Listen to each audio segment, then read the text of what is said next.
8वीं शताब्दी ईसा पूर्व के आसपास मध्य गंगा घाटी के घने जंगली इलाके को साफ करने और जोतने में लोहे के औजारों का बड़े पैमाने पर इस्तेमाल हुआ, जिससे पैदावार बढ़ने लगी। यहां तक कि खपत से ज्यादा उत्पादन होने लगा, जिसके आधार पर ग्रामीण बस्तियों और नगरों की स्थापना हुई। ये अतिरिक्त उत्पादन एक ऐसे सामाजिक स्वरूप में ही संभव था जिसमें बड़े पैमाने पर श्रम उपलब्ध हो सके। नए समाज में एक गुलाम शूद्र वर्ग वजूद में आया और ब्राह्मण, राजन्य, वैश्य और शूद्र, ये 4 वर्ग या वर्ण समाज में उभरने लगे। आदि पुरुष के यज्ञ में पुरुष की हवि की देवता होने की धारणा,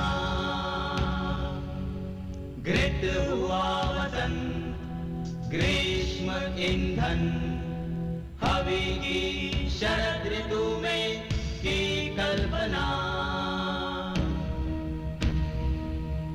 पुरुष को बांटा देवों ने कितने अंशों में, मुख था कौन, भुजाएं थी कौन, जंघाएं कौन, चरण था कौन। पुरुष के मुख से ब्राह्मण, बाहु से क्षत्रिय, जंघा से वैश्य और चरणों से शूद्र निकला था। इस तरह भारत में वर्ण व्यवस्था की शुरुआत हुई, जो शूद्रों की श्रम शक्ति पर आधारित थी। उसी दौर में यूनान और मिस्र में दास प्रथा का विकास हुआ, मगर शूद्रों को यूनानी गुलामों पर होने वाले अत्याचार का सामना नहीं करना पड़ा।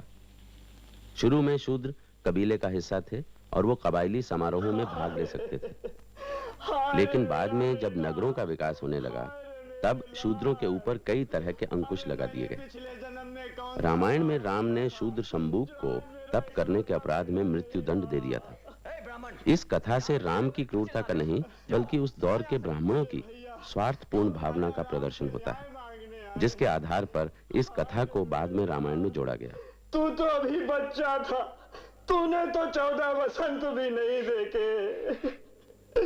देख देख तो तेरी माँ का हृदय चूर चूर हुआ जाता है, तुझको खोकर वो भी नहीं जीना चाहती है। मेरा बेटा सब ही अकाल के मुंह में चला गया। प्रतापी राजा राम, क्या तुम्हारे राज्य में ऐसा ही होगा? राम, हाँ राम ही है दोषी। यदि उनके सिंहासन पर बैठने से एक अबोध बालक की मृत्यु हो सकती है। महाराज को दोष क्यों देती है ब्राह्मणी? अरे ये तो तेरा अपना कर्म है। अपना कर्म? हाय मैं क्या करूं, कहां जाऊं?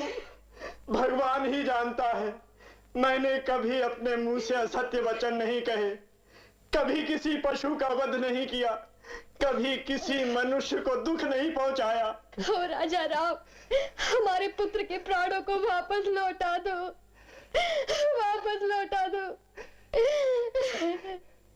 नहीं तो हम तेरे ही राज दरबार के सामने अपने प्राण दे देंगे। हम ब्राह्मणों की हत्या का पाप तुझे ही लगेगा। यदि ब्रह्म हत्या करके तुम सुख से जी सको तो हे राजा राम, भगवान तुम्हें लंबी आयु दे, तुम अपने भाइयों के साथ सुख से जियो। अपने आप को एक इक्ष्वाकु वंश की महान शासक समझने वाले हो राजा राम।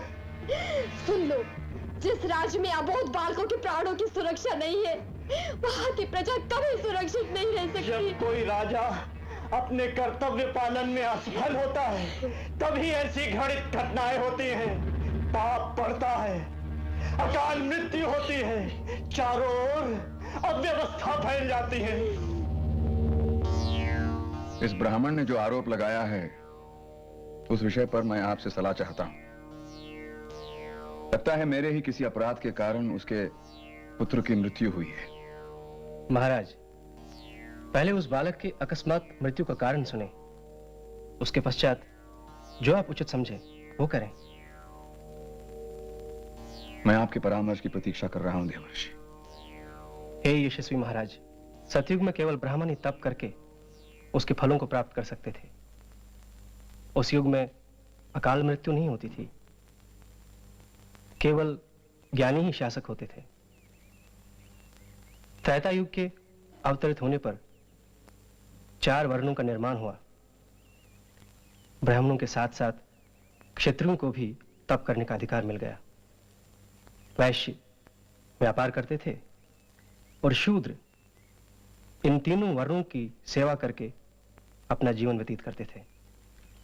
इस प्रकार सभी वर्ण विधिवत स्वधर्म का पालन करते थे। द्वापर युग के आने पर जब अधर्म बहुत बढ़ गया, तब वैश्यों को भी तप करने का अधिकार मिल गया।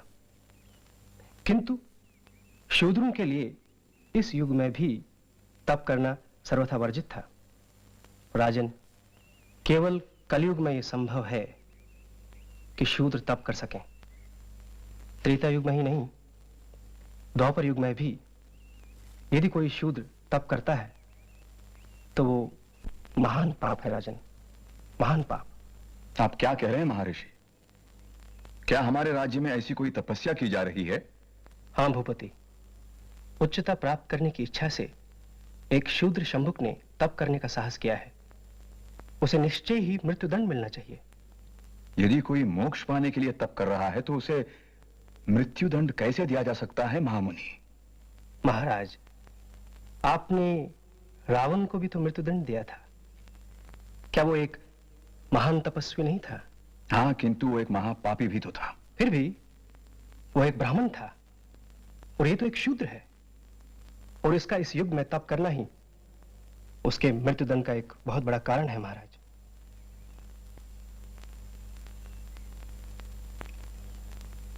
तो फिर क्या शंभुक पापी है? महाराज, यदि राजा शूद्र को दंड नहीं दे सकता तो उसे अवश्य नरकलोक मिलता है। धर्म की पुनर्प्रतिष्ठा कीजिए महाराज, अपनी प्रजा को दीर्घ आयु दीजिए। इस ब्राह्मण बालक को पुनः जन्म प्राप्त करने दीजिए महाराज।